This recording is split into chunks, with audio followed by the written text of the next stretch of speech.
ರಾಜ್ಯ ಕಾಂಗ್ರೆಸ್ಸಿನಲ್ಲಿ ಕುರ್ಚಿ ಕದನ ಆರಂಭವಾಗಿದೆ. ರಾಷ್ಟ್ರಮಟ್ಟದಲ್ಲಂತೂ ಕಾಂಗ್ರೆಸ್ಗೆ ಉಳಿದುಕೊಂಡಿದ್ದ 3 ಕಾಲಿನ ಒಂದು ಕುರ್ಚಿಯನ್ನು ಕಿತ್ತುಕೊಳ್ಳುವ ಪ್ರಯತ್ನದಲ್ಲಿದ್ದಾರೆ ಕೆಲವರು. 3 ಕಾಲಿನ ಕುರ್ಚಿ, 4 ಕಾಲಿಲ್ಲ, ಅವ್ರದ್ದು ಹೋಗಿ ಭಾಳ ದಿನ ಆಗೋಗಿದೆ. ಸಂಪುಟ ಪುನಾರಚನೆ ಮೂಲಕ ಮುಖ್ಯಮಂತ್ರಿಗಳು ತಮ್ಮ ಸ್ಥಾನವನ್ನು ಉಳಿಸಿಕೊಳ್ಳಲು ಒಂದು ವಿಪರೀತವಾದ ಕಸರತ್ತನ್ನು ಮಾಡುತ್ತಿದ್ದಾರೆ ಎಂಬುದು 2-3 ದಿನಗಳಿಂದ ಸುದ್ದಿ. ಶನಿವಾರ ರಾಹುಲ್ ಗಾಂಧಿಯನ್ನು ಅವರು ಭೇಟಿ ಮಾಡಿದ್ರು. ಈ ಭೇಟಿ ಪೂರ್ವ ನಿಯೋಜಿತವಾಗಿರಲಿಲ್ಲ ಅಂತ ಕೆಲವರ ಅಥವಾ ಅವರ ಗುಂಪು ಮತ್ತು ಬಳಗದ ವಾದ. ಎಲ್ಲೋ ಹೋದರೂ ಅಲ್ಲಿ ಅಚಾನಕ್ಕಲ್ಲಿ ಸಿಕ್ಕಿದ್ರು. ಐ ಡೋಂಟ್ ಥಿಂಕ್ ಸೊ, ಹಂಗೆ ಅನ್ನಿಸ್ತಿಲ್ಲ ನನಗೆ. ಸೋನಿಯಾ ಗಾಂಧಿ ಮನೇಲಿ ರಾಹುಲ್ ಗಾಂಧಿ ಇದ್ದರು, ಸಿಕ್ಕಿಬಿಟ್ರು ಅಂತ. ಏನು ಚೀಫ್ ಮಿನಿಸ್ಟ್ರು ಕೈಯಲ್ಲೇ ಒಂದು ಇದನ್ನು ಶಾಲ್ನ ಎತ್ಕೊಂಡೇ ಓಡಾಡ್ತಿರ್ತಾರೋ ಹೀಗೆ? I don't think so. It's all right, he has met. But Rahul Gandhi ಎಲ್ಲವನ್ನೂ ಪಡೆದುಕೊಂಡ ಮೇಲೆ ಡಿ ಕೆ ಶಿವಕುಮಾರನ್ನು ಮೀಟ್ ಮಾಡಿಲ್ಲ. ಶಿವಕುಮಾರ್ಗೆ ಗೊತ್ತಿಲ್ಲ ಅವ್ರು ನಿಮ್ಗೆ ಲಕ್ಕಿಲ್ವೋ ಅಥವಾ ನೀವ್ಯಾವ ದೊಡ್ಡ ಮನುಷ್ಯ ಅಂತ ಅವ್ರು ಭೇಟಿ ಮಾಡಿಲ್ವೋ ಏನಪ್ಪ, ಯಾವ ರೀತಿ ಕನ್ಸಿಡರ್ ಮೋಸ್ಟ್ಲಿ ಗೊತ್ತಿಲ್ಲ ನಮ್ಗೆ ಏನು ಅಂತ. ಒಟ್ಟಲ್ಲಿ ಭೇಟಿ ಆಗಿಲ್ಲ, ಅಷ್ಟು ಮಾತ್ರ ನಿಜಾಪ. ಸರಿ, ಈ ಮಧ್ಯೆ ರಾಹುಲ್ ಹೇಳಿದ್ರು ಅಂತ ಸಿದ್ದರಾಮಯ್ಯನವರು ಇವತ್ತು ದೆಹಲಿಗೆ ಮತ್ತೆ ಹೋಗಿ ಖರ್ಗೆಯವ್ರನ್ನೂ ಭೇಟಿ ಮಾಡಿದ್ದಾರೆ. ಸಂಜೆ CM ಸಂಪುಟ ಪುನಾರಚನೆ ಬಗ್ಗೆ ಎಲ್ಲ ಚರ್ಚೆ ಅಂತ ಖರ್ಗೆ ಅವರೆಲ್ಲ ಕೇಳಿಸ್ಕೊಂಡ್ರಂತೆ. ಹೌದಾ, ಹೇಗೆ ಮಾಡ್ತೀರಿ ಅಂತ. ಅವರದೇ ಇವ್ರು ಒಂದು 10 ಜನ ನಿಂಗೆ ತೆಗೆದು ಬಿಡೋಣ, ಒಂದು 10 ಜನ ನಿಂಗೆ ತಂದು ಬಿಡೋಣ, ಅಲ್ಲೊಂದು 3 ಜನ ಅಲ್ಲಿ ಆ ಜಾತಿಯಿಂದ ಕಿತ್ತು ಬಿಡೋಣ, ಇಲ್ಲಿ ಕಿತ್ತು ಬಿಡೋಣ, ಈ ಸಾರ್ ಏನೋ ಒಂದು ಹೇಳಿರ್ತಾರೆ ಅವರು. ಅವರು ಓಕೆ ಓಕೆ ಓಕೆ ಓಕೆ ಎಲ್ಲ ಕೇಳಿಸ್ಕೊಂಡು ಎಲ್ಲ ಆದಮೇಲೆ ನಾನು ವೇಣುಗೋಪಾಲ್ ಸುರ್ಜೇವಾಲಾ ಜೊತೆ ಮಾತಾಡ್ತೀನಿ ಅಂತ. ಇದೊಂಥರ ಮೆರಿಗೋ ರೌಂಡ್ ಇದ್ದಂಗೆ ಕಾಂಗ್ರೆಸ್ಸು. ಮೆರಿಗೋ ರೌಂಡು, ಕುರ್ಚಿ ಇಟ್ಬಿಟ್ಟು ಒಂದು ಹಾಡು ಹಾಕಿಬಿಟ್ಟು ಎಲ್ಲರನ್ನೂ ಋತುಸ್ತಾರೆ. ಮ್ಯೂಸಿಕಲ್ ಚೇರ್ ಹಾಡಾಗ್ತದೆ, ಹಾಡು ನಿಲ್ಲಿಸ್ಬಿಟ್ರೆ ಟಲಕ್ ಅಂತ ಕೂತ್ಕೋಬೇಕಲ್ಲ, ಅಲ್ಲಲ್ಲೇ ಆ ಟೈಪ್ ಇದು. ಸೋನಿಯಾ ಗಾಂಧಿ ಹತ್ರ ಹೋದರೆ ರಾಹುಲ್ ಹತ್ರ ಹೋಗು ಅಂತಾರೆ, ರಾಹುಲ್ ಹತ್ರ ಹೋದರೆ ಖರ್ಗೆ ಹತ್ರ ಹೋಗು ಅಂತಾರೆ, ಖರ್ಗೆ ಹತ್ರ ಹೋದರೆ ಸುರ್ಜೇವಾಲಾ ಅಂತಾರೆ, ಸುರ್ಜೇವಾಲಾ ಅಂದರೆ ವೇಣುಗೋಪಾಲ್ ಅಂತಾರೆ. ಹೀಗೆ ಹೊಡೆಸ್ತಾ ಇರ್ತಾರೆ ಹೈಕಮಾಂಡ್ ಅವರು. ಇದು ಕಾಂಗ್ರೆಸ್ನ ರೋಗ, ಆಯಿತಾ? ಯಾವಾಗ ಅವ್ರಿಗೆ ಸಮಯ ಬಂತು ಅನ್ಸತ್ತೆ ಹಾಡು ನಿಲ್ಲಿಸ್ಬಿಡ್ತಾರೆ, ಅವ್ರಿಗೆ ಬೇಕಾದಾಗ ಅಷ್ಟೇ, ಅವ್ರಿಗೆ ಬೇಕಾದಾಗ. ಪಾಪ ಇವರು ಹೊಡಿತಾ ಇರ್ತಾರೆ ರೌಂಡು, ಇನ್ನೂ ಹಾಡು ಬರ್ತಾ ಇದೆ, ಮೇರಾ ನಂಬರ್ ಕಬ್ಬಯ್ಯಗ ಅಂದ್ಕೊಂಡು ಹೊಡಿತಾರೆ ಅವರು. ಥೋ, ನಾಚಿಕೆನೂ ಇಲ್ಲಪ್ಪ ಇವ್ರುಗಳಿಗೆಲ್ಲ. ಏನೋ ಹೇಳ್ತೀನಿ ಅಂದ್ರಂತೆ. ಸದ್ಯಕ್ಕೆ ಗೊಂದಲ ಸೃಷ್ಟಿಸಬೇಡಿ ಅಂತ ಸೂಚನೆ ಕೊಟ್ಬಿಟ್ರಂತೆ. ಆಯ್ತಲ್ಲ, ಪ್ರಾಬ್ಲಮ್ ಸಾಲ್ವ್. ಸೊ ಈಗ 10 ಜನನ ಕೈ ಬಿಡೋದು ಅಂತ ಇನ್ನೂ ಪ್ರಸ್ತಾಪ ಅಂತೆ. 2 ಸ್ಥಾನದ ಜೊತೆಗೆ ಒಟ್ಟೊಂದು 12 ಭರ್ತಿ ಮಾಡ್ಕೊಂಬಿಡೋಣ ಅಂತಾರಂತೆ. ಸೊ ಅಲ್ಲಿಗೆ 30% ಆಯಿತು, ಹೆಚ್ಚು ಕಡಿಮೆ ಈಚೆ ಆಚೆ. ಬೆಂಗಳೂರಿಗೆ ಹೋಗಿ ಮೊದಲು ಮಾದೇವಪ್ಪ, ಕೃಷ್ಣ ಬೈರೇಗೌಡ, ರಾಜಣ್ಣ, ಪೊನ್ನಣ್ಣ, ನರೇಂದ್ರ ಸ್ವಾಮಿ, ಅಶೋಕ್ ಪಟ್ನ, ಈ ಥರದ್ದು ಯಾರ್ಯಾರು ಆಸಕ್ತರು ಮತ್ತು ಒಳಗೆ ಬರಬೇಕಾದವರು ಮತ್ತು ಹೊರಗಡೆ ಹೋಗೋರು, ಹೋಗಬೇಕು ಅನ್ಕೋತಿರೋರು ಅಥವಾ ಹೋಗಿಸೋರು ಎಲ್ಲ ಭೇಟಿ ಮಾಡಿದ್ರಂತೆ. ಪರಮೇಶ್ವರ್ ಅವರು ಖಾತೆ ಬದಲಾವಣೆಗೆ ನಾನು ಕೇಳಿಲ್ವಲ್ಲ ಅಂದ್ರಂತೆ. ಸಾರ್, ನಾನು ಈಗಲೇ ಹೇಳ್ಬಿಟ್ಟಿದ್ದೀನಿ, ನೀವೇನಾದರೂ ಪಾತೆ ಬದಲಾವಣೆಗೆ ಹೋದರೆ ನಿಮ್ಮನ್ನು ತೆಗೆದು ಬಿಡ್ತಾರೆ. ಅದು ಇರಲ್ಲ. ಆ ಗೃಹ ಖಾತೆನ ನಿಭಾಯಿಸಕ್ಕೆ ಯಾವನು ಸರಿಯಾಗಿಲ್ಲ, ನೀವು ಹೆಂಗೋ ಮ್ಯಾನೇಜ್ ಮಾಡ್ಕೊಂಡು ಹೋಗ್ತಾ ಇದ್ರಿ ಅಂತ ಸುಮ್ಮನಿದ್ದಾರೆ ಇವರು. ಹುಷಾರ ಮೇಲೆ ಯಾರು ಅಕ್ಕಪಕ್ಕದವು ಚುಚ್ಬಿಟ್ಟಾವು, ಅಣ್ಣ ನೀವು ಬೇರೆ ಕೇಳೋಣ ಇದೇನಿದು ಅಂತ ಹೋಗ್ಬಿಡುತ್ತದು. ಸಂಪುಟ ಪುನಾರಚನೆ ಹೈಕಮಾಂಡ್ಗೆ ಬಿಟ್ಟ ವಿಷಯ ಅಂತ ಮಾದೇವಪ್ಪ. ಅದು ನಮಗೂ ಗೊತ್ತು, ಹೈಕಮಾಂಡ್ಗೆ ಬಿಟ್ಟ ವಿಷಯ ಅಂತ ನಮ್ಗೆ ಗೊತ್ತಿಲ್ವಾ? ಅಷ್ಟೆಲ್ಲ ಇದ್ಮೇಲೆ ಇವರೆಲ್ಲ ಯಾಕೆ ಇಷ್ಟೆಲ್ಲ ಗಿರ್ಕಿ ಹೊಡಿಬೇಕು? ಸುಮ್ಮನೆ ಬುರುಡೆ. 4-5 ತಿಂಗಳಿಂದ ಹೈಕಮಾಂಡ್ನವರೇ ಕರೆದಿದ್ರು, ರೀಸಫಲ್ ಮಾಡಿ ಅಂತ ಹೇಳಿದ್ರು. 2.5 ವರ್ಷ ತುಂಬಿದ ಮೇಲೆ ಮಾಡೋಣ ಅಂತ ಹೇಳಿದ್ದೆ. ಈಗ 20ನೇ ತಾರೀಕಿಗೆ 2.5 ವರ್ಷ ತುಂಬುತ್ತೆ.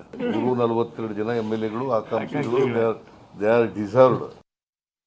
ಮೊದಲನೇದಾಗಿ ಸಂಪುಟ ಪುನರಚನೆ ಆಗಬೇಕು. ಆಗ ಖಾತೆಗಳು ಬದಲಾವಣೆ ಆಗ್ತವೆ ಅನ್ನೋ ಸಂದರ್ಭ ಬರಬೇಕು. ಬಂದಾಗ ನನಗೇನಾದರೂ ಪೊಲೀಸ್ ಇಲಾಖೆ ಮೇಲೆ ಕೋಪ ಇದ್ದರೆ ಅಥವಾ ಇಷ್ಟ ಇಲ್ಲದೆ ಇದ್ರೆ ಕೇಳಬೇಕು. ಇವ್ಯಾವೂ ನಡೆದಿಲ್ಲಲ್ಲ. ಇದು ಏನೂ ನಮ್ಗೆ ಗೊತ್ತಿಲ್ಲ. ಅದು ACCಗೆ ಮತ್ತು ಅಧ್ಯಕ್ಷರಿಗೆ ಗೊತ್ತಿರೋ ವಿಷಯ. ಅವ್ರು ಕೂತ್ಕೊಂಡು ಏನು ಮಾಡಬೇಕು, ಏನು ಮಾಡಬಾರ್ದು, ಏನಾಗಬೇಕು.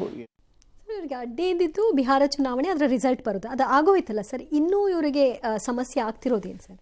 ಮೊದಲೇ ಮಾಡಿದ್ದಿದ್ರೆ ಆಗ್ತಿತ್ತು, ಈಗ ಮಾಡೋದು ಕಷ್ಟ. ಏಕ್ದಮ್ ಮಾಡೋದು ಕಷ್ಟ ಇದೆ ಅಲ್ಲಿ ಸೋತಿರೋ ರೀತಿನಲ್ಲಿ. ಚೀಫ್ ಮಿನಿಸ್ಟರ್ ಹೇಳ್ತಾರೆ 2.5 ವರ್ಷ ಆದಮೇಲೆ ಮಾಡೋಣ ಅಂತ ಹೇಳಿದೆ ಶಫಲ್ಲು. 2.5 ವರ್ಷ ಆದಮೇಲೆ ಶಫಲ್ ಒಂದೆಯೋ ಅಧಿಕಾರ ಹಂಚಿಕೆಯೂ ಇತ್ತೋ ಅದನ್ನು ಯಾರೂ ಹೇಳ್ತಿಲ್ಲ. ಇದನ್ನು ಮಾತ್ರ ನಮಗೆ ಪ್ರಾಬ್ಲಮ್ ಆಗ್ತಿರೋದಿಲ್ಲ. ನನಗಿದರಲ್ಲಿ ನನಗೆ ಸಿದ್ದರಾಮಯ್ಯನವ್ರ ಬಗ್ಗೆ ನನಗೇನು ಅನ್ನಿಸ್ತಿಲ್ಲ. ನನಗೆ ಡಿ ಕೆ ಶಿವಕುಮಾರ್ ಬಗ್ಗೆ ಏನೂ ಮಾಡ್ಕೊಳ್ಳೋಕ್ಕಾಗದೆ ನನಗೆಲ್ಲ ಒಂಥರ ಈ ಹಲ್ಲಿಲ್ಲದ ಒಂದು ಹುಲಿಯೊಂದು ಓಕೆ ಕಾಡಿನಲ್ಲಿ ಓಡಾಡುತ್ತಿದ್ದರೆ, ಹಲ್ಲಿಲ್ಲ ಅದಕ್ಕೆ, ಓಕೆ ವಯಸ್ಸು ಆಗ್ಬಿಟ್ಟಿರುತ್ತೆ ಸ್ವಲ್ಪ ಅಂತ ಇಟ್ಕೊಳ್ಳೋಣ, ವಯಸ್ಸು ಬೇಡ, ಹಲ್ಲಿಲ್ಲ ಅಂತ ಇಟ್ಕೊಳ್ಳೋಣ. ಎದುರುಗಡೆಯಲ್ಲಿ ಓಡ್ತಿರೋ ಜಿಂಕೆ ಇದೆಯಲ್ಲ, ಅದಕ್ಕೆ ಗೊತ್ತಿಲ್ಲ, ಭಯ ಪಟ್ಕೊಂಡಿರುತ್ತದು. ಈ ಡಿ ಕೆ ಪರಿಸ್ಥಿತಿ ಹಿಂಗೆ ಆಗ್ಬಿಟ್ಟಿದೆ ಈಗ. ಓಕೆ ಇವ್ರು ಸುತ್ತಮುತ್ತಲ ಇರೋರು, ಪಾರ್ಟಿಲಿರೋರು, ಇವ್ರು ಭಾಳ ಸ್ಟ್ರಾಂಗು ಟೈಗರ್ ಅನ್ಕೊಂಡಿದ್ದಾರೆ. ಹಲ್ಲಿಲ್ಲ, ಹೌದು, ವಾಸ್ತವ ಗೊತ್ತಾಗ್ತದೆ, ಹಲ್ಲಿಲ್ಲ, ಗೊತ್ತಾಗ್ತಿಲ್ಲ ಯಾರಿಗೂ. ಇಲ್ಲಿ ತೀರ್ಮಾನ ಆಗಬೇಕಾಗಿರೋದು ಗೋಜಲು ಇದಲ್ಲ, ಪುನಾರಚನೆ ಅಲ್ಲ, ಅಧಿಕಾರ ಹಂಚಿಕೆ ಇದೆಯಾ ಇಲ್ವಾ, ಇರಬಹುದು ಇಲ್ಲದೆ ಇರಬಹುದು. ಇದನ್ನು ಹೇಳದೇ ಇರೋ ಬೆನ್ನುಮೂಳೆ ಇಲ್ಲದ ಹೈಕಮಾಂಡು ಎರಡೂ ಕಡೆಯ ಕಬ್ಬಿನ ಜಲ್ಲೆನ ಮಷಿನ್ಗೆ ಹಾಕ್ಕೊಂಡು ರಸ ತೆಕ್ಕೊಂಡು ಮಜಾ ನೋಡ್ತಾ ಇದೆ. ಯಾಕಂದರೆ ಆ ಹೈಕಮಾಂಡ್ಗೆ ಆ ರಸ ಕೊಡೋ ಗಿರಾಕಿಗಳು ಈ ದೇಶದಲ್ಲಿ ಎಲ್ಲೂ ಇಲ್ಲ. ಹಾಗಾಗಿ ಇಬ್ಬರೂ ಕಬ್ಬಿನ ರಸ ಕೊಡ್ತಾ ಇದ್ದಾರೆ.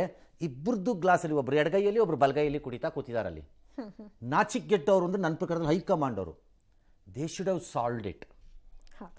ಈ ಕಾರಣಕ್ಕೆ ಕಾಂಗ್ರೆಸ್ಸಿನ ಇವತ್ತಿನ ದುಸ್ಥಿತಿ. ಅದು ಇದೆಯೋ ಇಲ್ವೋ ಪ್ರಶ್ನೆ ಬೇರೆ. ಸಮಸ್ಯೆಗಳನ್ನ ಹ್ಯಾಂಡಲ್ ಮಾಡಕ್ಕೆ ಬರ್ದೇ ಇರ್ಬೋದು, ಇಲ್ಲದೆ ಇರ್ಬೋದು. ಓಕೆ, ಇವರು ಹೇಳೋಣ, ಮುಂದಕ್ಕೆ ಹೋಗೋಣ.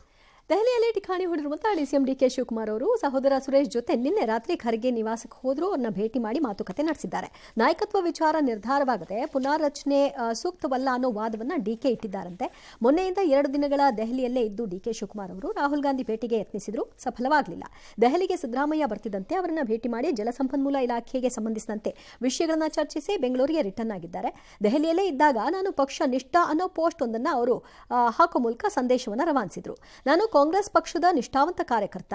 ಕಾಂಗ್ರೆಸ್ ಪಕ್ಷಕ್ಕಾಗಿ ನಾನು ಹಗಲು ರಾತ್ರಿ ದುಡಿತಾ ಇದ್ದೀನಿ, ದುಡಿತಾನೇ ಇರ್ತೀನಿ. ಕಾಂಗ್ರೆಸ್ ಪಕ್ಷ ಎಲ್ಲಿವರೆಗೂ ನನ್ನನ್ನು ಕೆಪಿಸಿಸಿ ಅಧ್ಯಕ್ಷ ಸ್ಥಾನದಲ್ಲಿ ಮುಂದುವರಿಸುತ್ತೋ ಅಲ್ಲಿವರೆಗೂ ಕೆಲಸ ಮಾಡ್ತೀನಿ, ಅಲ್ಲಿವರೆಗೆ ಪಕ್ಷದ ಶಿಸ್ತಿನ ಸಿಪಾಯಿಯಂತೆ ಕೆಲಸ ಮಾಡ್ತೀನಿ ಅಂತ ಕೂಡ ಹೇಳಿ ಮುಂದೆಯೂ ಪಕ್ಷ ಅಧಿಕಾರಕ್ಕೆ ತರಲು ದುಡಿತೀನಿ ಅಂತ ಕೂಡ ಪೋಸ್ಟ್ ಮಾಡಿದ್ರು. ಆದರೆ ಬೆಂಗಳೂರು ಏರ್ಪೋರ್ಟ್ನಲ್ಲಿ ಮಾತನಾಡಿ ನಾನು ಯಾರನ್ನು ಭೇಟಿಯಾಗಿಲ್ಲ, ರಾಜ್ಯದ ಹಿತಕ್ಕಾಗಿ ದೆಹಲಿಗೆ ಹೋಗಿದ್ದೆ. ಕೆಲವು ಶಾಸಕರು ಸಚಿವರಾಗುವ ಬಯಕೆಯನ್ನು ಹೊಂದಿದ್ದಾರೆ, ಎಲ್ರಿಗೂ ಆಸೆ ಇರುತ್ತೆ. ಆಗದವರು ಸಚಿವರಾಗಿ ಮಾಡುವಂತಹ ಅಧಿಕಾರ ಸಿಎಂಗೆ ಇದೆ ಅಂತ ಮಾರ್ಮಿಕವಾಗಿ ಹೇಳಿಕೆಯನ್ನು ಕೊಟ್ಟರು. ನಿನ್ನೆ ಖರ್ಗೆ ಭೇಟಿ ವೇಳೆ ಡಿ ಕೆ ಶಿವಕುಮಾರ್ ಹೇಳಿದ್ದೇನು ಅನ್ನೋದನ್ನ ಗಮನಿಸೋಣ.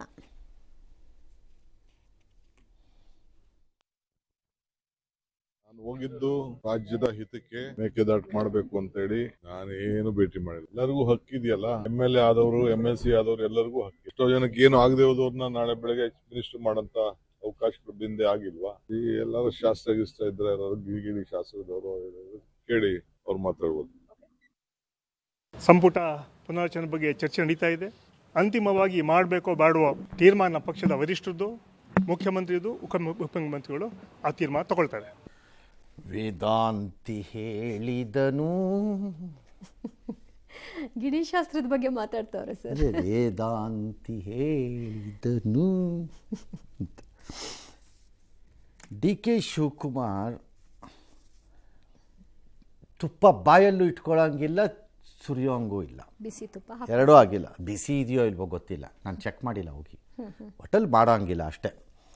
ಕಾರಣ ಹೈಕಮಾಂಡ್ ಡ್ಯಾಮ್ ವೆಲ್ ನೋಸ್ ಈತನ ಸ್ಥಿತಿ ಏನು ಅಂತ, ಇನ್ಕ್ಲೂಡಿಂಗ್ ಸಿದ್ದರಾಮಯ್ಯ. ಕರ್ನಾಟಕ ಒಂದು ರೀತಿ ಜೀತದ ಹೆಡ್ ಕ್ವಾರ್ಟರ್ಸ್ ಇದ್ದಂಗಿದೆ ಕಾಂಗ್ರೆಸ್ ಹೈಕಮಾಂಡ್ಗೆ. ಎಲ್ಲವನ್ನ ದುಡಿದು ಅಲ್ಲಿಗೆ ಕೊಡುವ ಜನರನ್ನು ಈ ರಾಜ್ಯದ ಜನರಿಗೆ ಗೌರವ ತರುವ ರೀತಿಯಲ್ಲಿ ಲೀಡರ್ಗಳನ್ನು ನಡೆಸಿಕೊಳ್ಳುವಂತಹ ಸೌಜನ್ಯ ಇಲ್ಲದಂತಹ ಕನಿಷ್ಠ ಗಿರಾಕಿಗಳಲ್ಲಿರೋರು ಡೆಲ್ಲಿನಲ್ಲಿ. They know damn well D K cannot quit, will quit ಅಲ್ಲ, ಕೆನಾಟ್ ಕ್ವಿಟ್ ಕಾಂಗ್ರೆಸ್. ಅವ್ರಿಗೆ ಗೊತ್ತಿದೆ ಅವ್ರಿಗೆ. ಅದು ಯಾಕೆ ಅನ್ನೋಕ್ಕೆ 100 ರೀಸನ್ ಇದೆ ಅದಕ್ಕೆ. ಅಪಾರ್ಟ್ ಫ್ರಮ್ ನಾನು ಪಕ್ಷನಿಷ್ಠಾನೂ ಸೇರಿ, ಅದು ಹೌದುವೆ. ಇನ್ನು ಸಿದ್ದರಾಮಯ್ಯ ಕ್ಯಾನ್ ಗೋ ನೋವೇರ್ ಅನ್ನೋದು ಹೈಕಮಾಂಡ್ಗೆ ಗೊತ್ತಿದೆ. ಇಬ್ಬರದವ್ರಿಗೆ ಗೊತ್ತಿದೆ. ಹಾಗಾಗಿ ಇಬ್ಬರನ್ನೂ ಇಟ್ಕೊಂಡು ಅಲ್ಲಿರೋರು ಮಜಾ ಮಾಡ್ತಿದ್ದಾರೆ ಕರ್ನಾಟಕದ ಹೆಸರಿನಲ್ಲಿ. ಇಲ್ಲದೆ ಇದ್ದರೆ ಏನಾದರೂ ಒಂದನ್ನು ಇತ್ಯರ್ಥ ಮಾಡಬೇಕು. ಭೇಟಿನೂ ಆಗದ ಹಾಗೆ ಹೀಗೆ ಪ್ರಶ್ನೆ ಯಾಕೆ ಮಾಡಬಾರ್ದು ಪುನರ್ರಚನೆ? ಈಗ ನನ್ನ ಲೆಕ್ಕಾಚಾರದಲ್ಲಿ ಒಂದು ವೇಳೆ ಇವರಿಬ್ಬರ ಮಧ್ಯೆ ಏನಾದರೂ ಅಧಿಕಾರ ಹಂಚಿಕೆಯ ಒಪ್ಪಂದ ಆಗಿದ್ರೆ 3 ಜನ, ಹೈಕಮಾಂಡು, ಇವರು, ಸಿದ್ದರಾಮಯ್ಯ ಆಗಿದ್ದರೆ, ಅದು ಜಾರಿಗೆ ಬರುವುದಾದರೆ ಈ ವರ್ಷ ಆಗಲ್ಲ. ಈ ವರ್ಷ ಇಲ್ಲ. ನವೆಂಬರ್ ಮುಗಿದೋಗತ್ತೆ. ಬಿಹಾರ್ ಎಲೆಕ್ಷನ್ನಿನ ಹೊಡೆತ ರಪ ಅಂತ ಕೆನ್ನೆಲೆಲ್ಲ ಮಾರ್ಕ್ ಬಿದ್ದಿದೆ. ವಾಡ್ರಾ ಅಂತಹ ಏನಂತ ಕರೆಯೋಣ ಅವ್ರನ್ನೆಲ್ಲ, ಪಕ್ಷದಲ್ಲಿ ಯಾರನ್ನೋ ಮದುವೆ ಆಗಿದ್ದಕ್ಕೆ ದೊಡ್ಡ ಲೀಡರ್ ಥರ ಪೋಸ್ ಕೊಡೋ ಗಿರಾಕಿಗಳನ್ನು ಏನಂತ ಕರೆಯೋಣ, ಏನಂತ ಕರೆಯೋಣ ಇವ್ರನ್ನೆಲ್ಲ? ಏನ್ರಿ ನಿಮ್ಮ ಶಕ್ತಿ? 2 ಸೀಟ್ ಗೆಲ್ಸಕ್ಕೆ ಯೋಗ್ಯತೆ ಇಲ್ಲದೆ ಇದ್ದವ್ರುಗಳು ಅಂಥವ್ರನ್ನೆಲ್ಲ ಇಟ್ಕೊಂಡಿದ್ದಕ್ಕೆ ಹಿಂಗಾಗಿ ನಿಮ್ಗೆ ಇನ್ನೇನು ಬೇಡ. ನಿಮ್ಗೆ ವಾದ್ರಾ, ಅದರ ಉತ್ತರ ಪ್ರದೇಶದ ಒಬ್ಬ ಉದಿತ್ ರಾಜು, ಮಧ್ಯಪ್ರದೇಶದಿಂದ ಬಂದು ಈಗ ಅದು ರಾಜ್ಯನೂ ಇಲ್ಲ ದೇಶನೂ ಇಲ್ಲ ಅಂತ ಬೇಪಾರಿಗೆ ಓಡಾಡುವಂಥ ದಿಗ್ವಿಜಯ ಸಿಂಗು, ಆಗೊಮ್ಮೆ ಈಗೊಮ್ಮೆ ಜಯರಾಮ್ ರಮೇಶ್ ಅಂತ. ನೀವು ಇನ್ನೊಂದು 10 ಜನ ಇಟ್ಕೊಂಬಿಟ್ರೆ ಸಾಕು ಕಾಂಗ್ರೆಸ್ ಮೊಳಗಿಸ್ಕೊಳ್ಳೋಕ್ಕೆ, ಯಾರು ಬೇಡ. ಏನ್ರಪ್ಪ ಏನು ಬಾಯಿ ಬಂದಂಗೆ ಮಾತಾಡ್ತಿದ್ದೀರಿ ಕೂತ್ಕೊಂಡು ಇಂಥ ಪರಿಸ್ಥಿತಿನ. ಹಾಗಾಗಿ ಈಗ ಮಾಡಲ್ಲ, ಇದು ಕಾಂಪ್ಲಿಕೇಟ್ ಆಗ್ಬಿಡತ್ತೆ ನಾಳೆ ಏನಾರು ಅಂತ ಭಯಕ್ಕೆ. ಆ್ಯಕ್ಚುಲಿ ಏನು ಭಯ ಪಡಬೇಕಾಗಿಲ್ಲ ಕಾಂಗ್ರೆಸ್ ಹೈಕಮಾಂಡು. ಯಾಕೆಂದರೆ ಕರ್ನಾಟಕದ ಕಾಂಗ್ರೆಸ್ ಲೀಡರ್ಗಳಿಗೆ ಶಕ್ತಿ, ಮಾಂಸ, ರಕ್ತ, 4 ಸ್ಟೆಪ್ಪು 6 ಸ್ಟೆಪ್ಪು ಏನೇನೋ ಇದೆಯಲ್ಲ, 10 ಪ್ಯಾಕ್ 15 ಪ್ಯಾಕ್ ಎಲ್ಲ ಇದೆಯಲ್ಲ, ಅದೆಲ್ಲ ಕರ್ನಾಟಕದ ಒಳಗಡೆ ಇದೆ, ಹೊರಗಡೆ ಇಲ್ಲ ಅವ್ರಿಗೆ. ಹಾಗಾಗಿ ಏನು ಗಾಬರಿ ಆಗಬೇಕಾಗಿಲ್ಲ ಹೈಕಮಾಂಡು, ಏನೂ ಆಗೋದಿಲ್ಲ, ಏನೂ ಆಗಲ್ಲ. ನೀವೇನು ಬೇಕಾದ್ರೂ ಮಾಡ್ಬೋದು ಕರ್ನಾಟಕದಲ್ಲಿ ಕಾಂಗ್ರೆಸ್ನವ್ರ ಜೊತೆ, ಏನೂ ಆಗಲ್ಲ ಅವ್ರ ಜೊತೆ. ಮತ್ತು 3 ದಿನಕ್ಕೂ ಹೋಗ್ಬಾರ್ದು ಆದರೆ ಮಾಡಿಲ್ಲ ಅವರು, ಹಾಗಂಗೆ ಆಗಲ್ಲ ನನ್ನ ಪ್ರಕಾರ ಈ ವರ್ಷ. ಇದು ಒಂದು ವೇಳೆ ಸಂಪುಟ ಪುನಾರಚನೆ ಆಗೇ ಆಗತ್ತೆ ಅನ್ನೋ ಪರಿಸ್ಥಿತಿ ಬಂದರೂ ಈ ವರ್ಷ ಆಗಲ್ಲ, ಅದು ತಡೀತಾರೆ, 2 ತಡೀತಾರೆ. ನೋಡ್ತಾ ಇರಿ. ನನ್ನ ಪ್ರಕಾರ ಏನಿಲ್ಲ, ಸಮಯನ ಖರೀದಿ ಮಾಡ್ಕೊಳ್ಳೋದು. ಹೈಕಮಾಂಡ್ ಎಂಬ ಬೃಹಸ್ಪತಿಗಳ ಕೂಟ ಏನಿದೆ ದಿಲ್ಲಿನಲ್ಲಿ, ಮಹಾಬೃಹಸ್ಪತಿಗಳ ಕೂಟ ಇದೆ ಅಲ್ಲೊಂದು, ಪರಾವಲಂಬಿಗಳ ಸಾಮ್ರಾಜ್ಯದಲ್ಲಿರುವ ಬೃಹಸ್ಪತಿಗಳ ಕೂಟ ಅದು. ಪರಾವಲಂಬಿಗಳು ಯಾರು? ಹೈಕಮಾಂಡ್ ಪರಾವಲಂಬಿ. ಕರ್ನಾಟಕ ಹಾಕುವ ಅನ್ನದಿಂದಾನೇ ಅದು ಬದುಕಬೇಕು, ಬೇರೆ ದಾರಿ ಇಲ್ಲ ಹೈಕಮಾಂಡ್ಗೆ, ಇಲ್ಲ ಅಂತ ಹೇಳಿ ನೋಡ್ತೀನಿ. ಹಾಗಾಗಿ ಪರಾವಲಂಬಿ ಸಾಮ್ರಾಜ್ಯದ ಬೃಹಸ್ಪತಿಯಲ್ಲಿರುವ ಬೃಹಸ್ಪತಿಗಳ ಕೂಟ. ಈ ಕೂಟಕ್ಕೆ ಏನಾಗೋಗಿದೆ, ಏನೋ ಒಂದು ನಡೆದೋಗಿದೆ ಆ 2.5 ವರ್ಷದ ಹಿಂದೆ. ಅದನ್ನು ಜಾರಿಗೆ ತರೋದೋ ತರಬಾರ್ದು, ಆಗಿದೆಯೋ ಆಗಿಲ್ವೋ ಅದನ್ನು ಹೇಳೋ ಅಂತಹ ರಕ್ತ ಮಾಂಸ 10 ಬೈ ಅದೇನು ಪ್ಯಾಕ್ ಅಲ್ಲಿಲ್ಲ, ಪುಕ್ಕಲ್ರು. ಹಾಗಾಗಿ ಈ ವರ್ಷ ಇದೇನೂ ಆಗಲ್ಲ, ದೇ ವಿಲ್ ಬೈ ಟೈಮ್ ನನ್ನ ಪ್ರಕಾರ. ಆಲ್ ರೈಟ್, ಲಾರ್ಜ್ಲಿ ಪುನಾರಚನೆ ಆಗಬಿಟ್ರೆ ಈಗ ಚೀಫ್ ಮಿನಿಸ್ಟ್ರು ಗಟ್ಟಿಯಾಗಿ ಬೆಣೆ ಹೊಡ್ಕೊಂಡು ಕೂತ್ಕೊಂಡ್ಬಿಡ್ತಾರೆ ಹಂಗೇನೆ ಅಂತ. ಯಾವುದೂ ಆಗಲ್ಲ, ಏನೂ ಆಗಬೇಕು, ರೂಲ್ ಇಲ್ಲ. ಪುನಾರಚನೆ ಆದ ತಕ್ಷಣ chief minister position is assured and guaranteed ಅಂತ ಎಲ್ಲೂ ರೂಲ್ ಇಲ್ಲ, ಅಸ್ಯೂಮ್ಡ್, ಲಾರ್ಜ್ಲಿ ಹೌದು ಅಷ್ಟೇ. ಹಾಗಾಗಿ ಈಗ ಒಂದು ವೇಳೆ ನೀವು ಪುನಾರಚನೆ ಮಾಡಿದ್ರೆ 3 ತಿಂಗಳು ಬಿಟ್ಟು ನೀವು ಬದಲಾವಣೆ ಮಾಡಬೇಕಾದ್ರೆ ಇದ್ದರೆ ಒಪ್ಪಂದ ಜಾರಿಗೆ ತಂದರೆ ಏನೂ ಆಗಲ್ಲ. ಆಗ ಯಾರನ್ನು ಬೇಕೋ ಉಳಿಸಿ ಬಂದವ್ರನ್ನ ಹೊಸಬ್ರು ತಂದು ಬಿಟ್ಬಿಡ್ಬೋದು ಸಾಕು ಕ್ಯಾಬಿನೆಟ್ಗೆ, ಎಂಥದ್ದು ಆಗಲ್ಲ. ಆ ಬಿಲೀಫ್ ಏನು ಬೇಕಾಗಿಲ್ಲ ಯಾರಿಗೂ. ಆಗಿದ್ರೆ ಸೊ ಈಗ ಏನಾಗತ್ತೆ, DK ಶಿವಕುಮಾರ್ ಅವ್ರಿಗಂತೂ ಹೈಕಮಾಂಡ್ ಸಿಗಲಿಲ್ಲ, ಮಲ್ಲಿಕಾರ್ಜುನ್ ನಮಗೇನು ಹೋಗ್ಬೇಕು, ಅವ್ರಿಗೆ ಅದರ ಸಮಸ್ಯೆ ಇಲ್ದಿದ್ದಾಗ ಜನ ಯಾಕೆ ತಲೆ ಕೆಡಿಸ್ಕೋಬೇಕು? ಅದಕ್ಕೆ ಅವಶ್ಯಕತೆ ಇಲ್ಲ. ಜನ ತಲೆ ಕೆಡಿಸ್ಕೋಬಾರ್ದು ಯಾರೂ ನನ್ನ ಪ್ರಕಾರದಲ್ಲಿ, ಇನ್ಕ್ಲೂಡಿಂಗ್ ಅವ್ರ ಫಾಲೋಯರ್ಸ್. ಅವ್ರ ಫಾಲೋಯರ್ಸ್ಗೆ ಯಾವ್ದಾದ್ರು ಇಂಪೋರ್ಟೆಡ್ ಟೇಪ್ ತೊಗೊಂಬಂದು ಬೈಗೆ ಹಾಕ್ಬೇಕು, ಉಸಿರತ್ತದಂಗೆ ಮೂಗು ಸೇರ್ಸಾಕ್ಬಿಡ್ಬೇಕು, ಉಸಿರೇ ಆಡಬಾರ್ದು, ಹಂಗೆ ಕೊಯಕ್ ಅಂದ್ಬಿಡ್ಬೇಕು. ಹೇಳ್ತೀನಿ, ಯಾಕಂದರೆ ಪ್ರಯೋಜನ ಏನು? Why are you people talking? ಅವರಿಗೆ ಇಲ್ಲ ಚಿಂತೆ. When your leader has no guts to say whether he is assured or not, what sort of a leader he is? When chief minister has no guts to say division is done or not, what sort of a chief minister he is? Joke ನಡೀತಾ ಇದೆ ಕರ್ನಾಟಕದ ಜನರ ಮುಂದೆ ನಿಮಗೆ 134 ಕೊಟ್ಟಿದ್ದಕ್ಕೆ. That's all. ಒಬ್ಬ ಮುಖ್ಯಮಂತ್ರಿಗೆ ಯಾರೇ ಅವ್ನು ಕೇಳ್ತಾ ಇರೋದು, 5 ವರ್ಷಕ್ಕೆ CM ಆಗಿದ್ದೀನಿ, ಇರ್ತೀನಿ ಅಷ್ಟೇ, ಮುಗಿದ ಕತೆ, ಹೋಗ್ರೆ ಎತ್ಲ ಕಡೆಗೆ ಅನ್ನೋದು ಅವ್ರಿಗಿಲ್ಲ. ಯಾರು ಹೇಳಿದ್ದು ಮಾತು ಕೊಟ್ಟಿಲ್ಲ ಅಂತ? ನನಗೆ ಅವತ್ತಿನ ದಿನ ಏನು ಮಾತು ಕೊಟ್ಟಿದ್ದಾರೆ ಅಂತ ನಂಗೆ ಗೊತ್ತು, ಕೊಟ್ಟಿದ್ದಾರೆ ಅಂತ ಹೇಳೋದಕ್ಕೆ ಇವ್ರಿಗಿಲ್ಲ. ಇಬ್ಬರಿಗೂ ಹೇಳೋ ಅಂಥ ಪರಿಸ್ಥಿತಿಲಿ ಅಲ್ಲಿಲ್ಲ. ಅವರು ಇಟ್ಟಿಲ್ಲ. ಅಯ್ಯಯ್ಯ. ಓಕೆ, ಇವತ್ತಿನ ಕಾಂಗ್ರೆಸ್ನ ಈ ಸ್ಥಿತಿ ಕುರಿತಾಗಿ ಅಶೋಕ್ ಅವರು ಮತ್ತು ಸಿಟಿ ರವಿ ಇಬ್ಬರು ಕೂಡ ವ್ಯಂಗ್ಯವಾಡಿದ್ದಾರೆ. ಹೀಗೆ ಬಿಜೆಪಿ ಆಪಾದನೆ ಸುಳ್ಳು ಅಂತ ಹೇಳ್ತಾ ಇದ್ದಾರೆ. ಹಂಗೆ ಸುಳ್ಳಾದರೆ ನೀವು ಯಾಕೆ ಡೆಲ್ಲಿಗೆ ಹೋಗಿದ್ದೀರಾ? ಎಲ್ಲರೂ ಯಾಕೆ ಖರ್ಗೆಯನ್ನು ಹೋಗಿ ಈಗ ಸಾಮೂಹಿಕವಾಗಿ ಯಾಕೆ ಭೇಟಿ ಮಾಡ್ತಾರೆ ಅಂದರೆ, ಕರ್ನಾಟಕದಲ್ಲಿ ಮ್ಯೂಸಿಕಲ್ ಚೇರ್ ನಡೀತಾ ಇದೆ. ಇನ್ನು ಕೆಲವು MLAಗಳು ಈಗಾಗಲೇ ಬಟ್ಟೆ ಎಲ್ಲ ಹೊಲಿಸ್ಕೊಂಡು ಮಂತ್ರಿ ಆಗೋಕ್ಕೆ ಅವರೆಲ್ಲ ಯಾಕೆ ಪೆರೇಡ್ಗಳನ್ನು ಮಾಡ್ತಾ ಇದ್ದಾರೆ? ಏನೂ ಇಲ್ಲ ಅಂದರೆ ಇವೆಲ್ಲ ಯಾಕೆ ನಡೀತಾ ಇದೆ?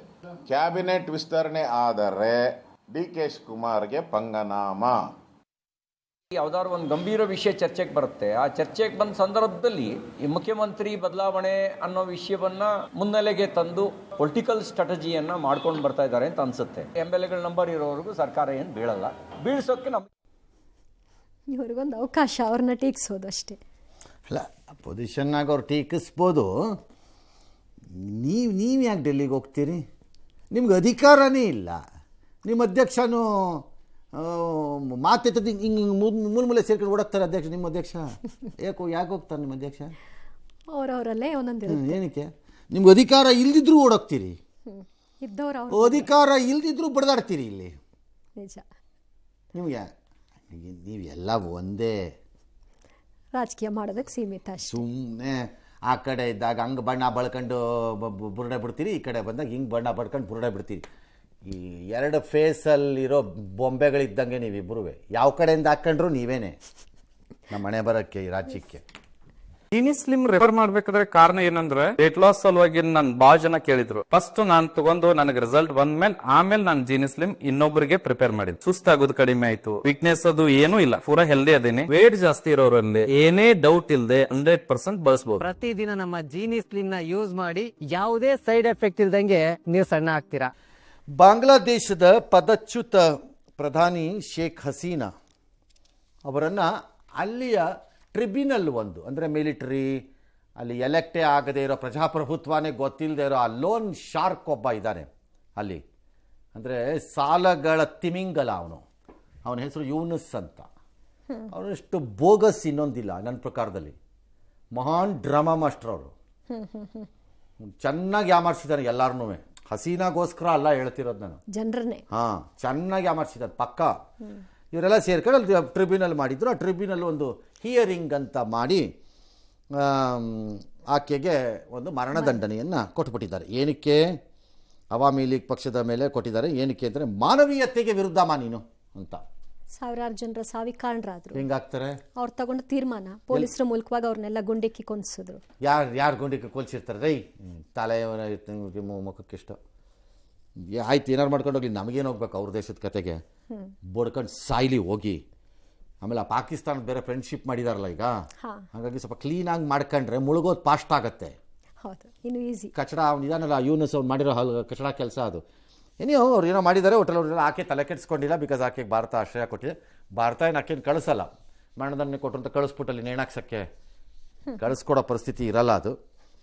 ಅವ್ರು ಅದನ್ನು ದೊಡ್ಡ ಇಶ್ಯೂ ಮಾಡೋಕ್ಕೆ ಟ್ರೈ ಮಾಡ್ತಾರೆ. ಮಾಡಲಿ ಬೇಕು. ನನ್ನ ಪ್ರಕಾರ ಏನು ಮಾಡಬೇಕು, ಇಂಡಿಯಾ ಒಂದು ಸ್ವಲ್ಪ ದಿನ ನೋಡಬೇಕು, ಆಮೇಲೆ ಮರ್ಯಾದೆಯಿಂದ ಕರೆದೇ ಹೇಳಬೇಕು. ಬಾಯಿ ಮುಚ್ಕೊಂಡಿದ್ದರೆ ಸರಿ, ಇದನ್ನು ಹೊಸ್ಕಾಕ್ಬಿಡ್ತೀವಿ, ಬಿ ಕೇರ್ಫುಲ್ ಅಂತ ವಾರ್ನಿಂಗ್ ಕೊಡ್ತೀವಿ. We will go. ನಮ್ಮ ಇದೇ ಥರ ನೀವು ಸುಮ್ಮನೆ ತರಲೆ ಮಾಡ್ಕೊಂಡು ನಮ್ಮ ದೇಶದ ಜೊತೆಗೆ ಆಟ ಆಡ್ತಾ ಕೂತಿದ್ರೆ ನಿಮ್ಮದು ಹೊಸ್ಕಾಕ್ಬಿಡ್ತೀವಿ ಒಳಕ್ಕೆ ಬಂದು ಅನ್ಬೇಕು. ಒಂದು ಸರಿ ಮುಗಿಸ್ಬಿಟ್ಟಿದ್ದೀವಿ ನಿಮಗೆ ಅಧಿಕಾರ ಕೊಡೋಕ್ಕೆ, ಸ್ವಾತಂತ್ರ್ಯ. ಈ ಸರಿ ಹೊಸ್ಕಾಕ್ಬಿಡ್ತೀವಿ, ಬಿ ಕೇರ್ಫುಲ್ ಅನ್ಬೇಕು. ಲೈಕ್ ಹೌ ಚೈನಾ ಟೋಲ್ಡ್ ಜಪಾನ್ಗೆ, ಸರಿನೋ ತಪ್ಪೋ, ತೈವಾನ್ ವಿಚಾರಕ್ಕೆ ಜಪಾನ್ ಕೈ ಹಾಕಿದ್ದಕ್ಕೆ ಅವ್ರು ಹೇಳಿದ್ರು ಹೊಸ್ಕಾಕ್ಬಿಡ್ತೀವಿ, ಏನಾದ್ರು ಹೆಚ್ಚು ಕಡಿಮೆ ಮಾಡಿ ತಲೆಗಿಲೆ ಹಾಕಿದ್ರೆ ಇದ್ರೊಳಕ್ಕೆ ಅಂತ. ಈಗ ಟ್ರಂಪಣ್ಣ ವೆನೆಜುಲಾಗೆ ಹೇಳ್ತಿದ್ದಾರೆ, ಅಲ್ಲೆಲ್ಲ ಬೋಟ್ಗಳು ನಿಲ್ಲಿಸ್ಕೊಂಡು ಇನ್ನು ಎಂತೆಂಥದ್ದು ಜೊರಾಲ್ ಫೋರ್ಡು ಎಂತೆಂಥ ಏರ್ಕ್ರಾಫ್ಟ್ ಕ್ಯಾರಿಯರ್ಗಳನ್ನೆಲ್ಲ ತಗೊಂಡಾಗ ನಿಲ್ಲಿಸ್ಕೊಂಡು ಹೇಳಿದ್ದಾರೆ. ಹೆಚ್ಚಿಗೆ ಮಾತಾಡೋದಾಗೆ ಜಡ್ಜ್ ಬಿಡ್ತೀನಿ ನೋಡಿ ಇವಾಗ ಅಂತ. ಇಸ್ರೇಲ್ನ ನೆತನ್ಯಾಹು ಮೊಕಾಮೂತಿ ನೋಡಿದೆ ಜಡ್ಜ್ ಹಾಕ್ಬಿಟ್ರು ಎಲ್ಲನೂ. ನಾವು ಇದನ್ನು ಸ್ಟಾರ್ಟ್ ಮಾಡಬೇಕು ಅಕ್ಕಪಕ್ಕದವ್ರ ವಿಚಾರದಲ್ಲಿ. ಕೆಲವು ಸರಿ ತುಂಬ ಆಟ ಆಡೋಕ್ಕೆ ಬಂದರೆ ಜಜ್ತೀವಿ, ಗ್ಯಾರಂಟಿ. ಬಾಯಿ ಮುಚ್ಕೊಂಡಿದ್ರೆ ಸರಿ, ನಿಮ್ಮದು ನೀವೇನಾದ್ರು ಮಾಡ್ಕೊಳ್ಳಿ, ನಮಗೆ ಸಂಬಂಧ ಇಲ್ಲ. That's how it should be India stand. India ದೊಡ್ಡ ದೇಶವಾಗಿ, ಬಲಿಷ್ಠ ದೇಶವಾಗಿ, ಬೃಹತ್ ರಾಷ್ಟ್ರವಾಗಿ ಶ್ರೇಷ್ಠ ಭಾರತ್ ಆಗಿ ಏಕ ಭಾರತ್ ಆಗಿ ಎಲ್ಲ ಇದ್ದು ಅಲ್ಲಿ ಗನ್ನು ಇಲ್ಲಿ ಮಿಜೈಲು ಇಲ್ಲಿ ನಂದೇ ಇದು ನಂದೇ ಅದು ಅಂತೆಲ್ಲ ಬಿಟ್ರೆ ಪ್ರಯೋಜನ ಇಲ್ಲ. ಇದನ್ನು ತೋರಿಸ್ಬೇಕಾದವ್ರಿಗೆ. ಅದರ ರುಚಿ ತೋರಿಸದೆ ಹೋದರೆ ಕಷ್ಟ. ಎಸ್.